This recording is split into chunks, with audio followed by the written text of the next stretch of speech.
Hi అండి. ఈరోజు 'Shahi super కిచెన్‌లో' ఖజూరాని ప్రిపేర్ చేద్దాము. ఈ ఖజూర బాలామృతంతోటి ప్రిపేర్ చేస్తాను.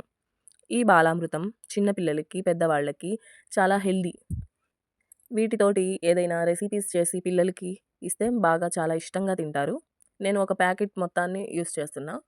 ఒక ప్యాకెట్ బాలామృతాన్ని తీసుకున్నాను. అందులోకి అరకిలో గోధుమ పిండిని వేస్తున్నా. ఈ అరకిలో సరిపోతుంది దానికి. కలుపుకోవాలి. కొంచెం బాగా కలుపుకుంటే అందులోకి అరకిలో బెల్లం అయితే సరిపోతుంది. ఎందుకంటే అందులో కొంచెం చక్కెర ఉంటుంది కాబట్టి. ఈ బెల్లాన్ని మెత్తగా దంచుకోవాలి. ఒక బౌల్ తీసుకొని అందులో ఆ దంచుకున్న బెల్లాన్ని వేసుకోవాలి. యాలుకల్ని తీసుకున్నాను కొన్ని. వాటిని కూడా మెత్తగా దంచుకుంటున్నా. ఆ దంచుకున్న యాలుకల్ని తీసుకొని ఆ మిశ్రమంలో వేసుకోవాలి. ఇప్పుడు బాగా కలుపుకోవాలి. ఈ బెల్లం ఏదైతే ఉందో వాటిలో వాటర్ పోసుకోవాలి. నీరు పోసి బాగా మెతుక్కోవాలి. బెల్లం వాటర్‌లో కలిసిపోవాలన్నమాట. వీటిని స్టవ్ మీద కొంచెం సేపు ఒక 4 నిమిషాలు అలా కొంచెం అంత వేడిగా కాకుండా ఒక రకంగా ఆ బెల్లం చిన్న చిన్న గడ్డలు అయ్యుంటే కలిసిపోతాయి. వేడి చేసుకొని దాన్ని వడపోసుకోవాలి. ఎందుకంటే ఆ వడపోసుకున్న తర్వాత డస్ట్ వస్తుంది అందులో. మనకు చూడ్డానికి బెల్లం తాజాగా కనిపించిద్ది. కానీ ఆ కరిగించినప్పుడే వాటిలో డస్ట్ అనేది చివరిగా కనిపిస్తది. ఇంకా ఆ బెల్లం నీటిని ఈ పిండి మిశ్రమంలో వేసుకోవాలి. ఈ బెల్లం నీరు అనమాట ఇది.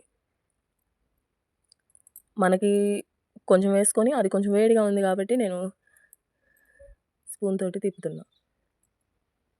తర్వాత చేత్తోనే కలుపుతున్నా. చేత్తో అయితే కొంచెం బాగుండిద్ది కలుపుకోవడానికి. ఇది గోధుమ పిండి లాగా కలుపుకోవాలి. ముద్దలుగా చేసుకోవాలి. మరీ అంత గట్టిగా కాదు. మనం ఆ బెల్లం నీరు అయిపోతే కొంచెం వాటర్ అయినా మనం యాడ్ చేసుకోవచ్చు. పిండి మిశ్రమం గట్టిగా ఉండకుండా ఈ విధంగా ఉండాలి. ఇప్పుడు నేను చూపిస్తున్నట్టు ఉండాలి.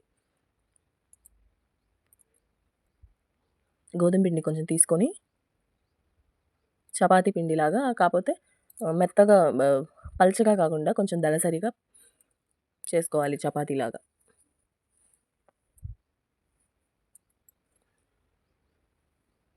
స్మూత్‌గానే ఉంటుంది పిండి అయితే. గోధుమ పిండి ఎందుకు వేస్తామంటే కింద పిండి అంటుకోకుండా ఉంటుంది. మనం షేప్స్ ఏదైనా షేప్స్ మనం కట్ చేసుకోవచ్చు. నేనైతే ఈ విధంగా కట్ చేస్తున్నా డైమండ్ షేప్‌లో. ఒక గ్లాస్‌ని తీసుకొని ఆ గ్లాస్‌ని చిన్న గ్లాస్‌ని అది కట్ లాగా చేసుకోవచ్చు. బిస్కెట్స్ లాగా వస్తాయి. మూన్ షేప్‌లో, హాఫ్ మూన్ షేప్‌లో మన ఇష్టం ఏదైనా చేసుకోవచ్చు. నేనైతే ఈ డైమండ్ షేప్‌లో చేసుకున్నాను. ఇంకొంచెం దళసరిగా ఉన్నా పర్లేదు. కొంచెం గట్టిగా తింటామంటే ఇంకా కొంచెం పలచగా చేసుకోవచ్చు. కానీ గట్టిగా ఈ విధంగా మందంగా ఉంటేనే బావుంటాయి ఇవి. కడాయి తీసుకొని అందులో ఆయిల్ వేసుకోవాలి. డీప్ ఫ్రై చేసుకోవాలన్నమాట.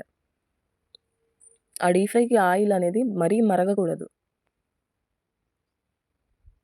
అంత మరగకూడదు.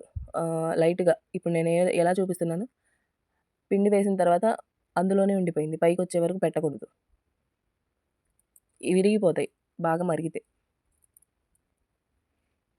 ఇలా చిన్నగా వేసుకోవాలి. ఈ ఛానల్ చూస్తున్న వాళ్ళు 'షాహీ సూపర్ కిచెన్‌ని' సబ్స్క్రైబ్ చేసుకోండి. లైక్ చేయండి, షేర్ చేయండి. సపోర్ట్ చేయండి.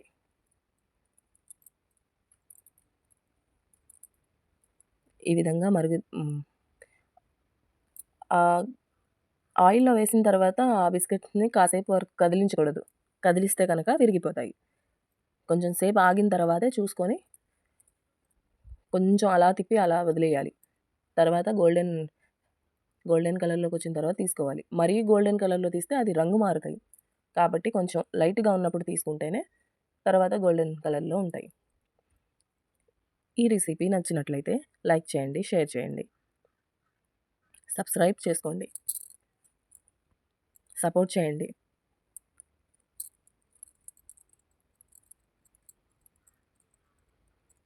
ఖజూరా అయితే రెడీ అయింది.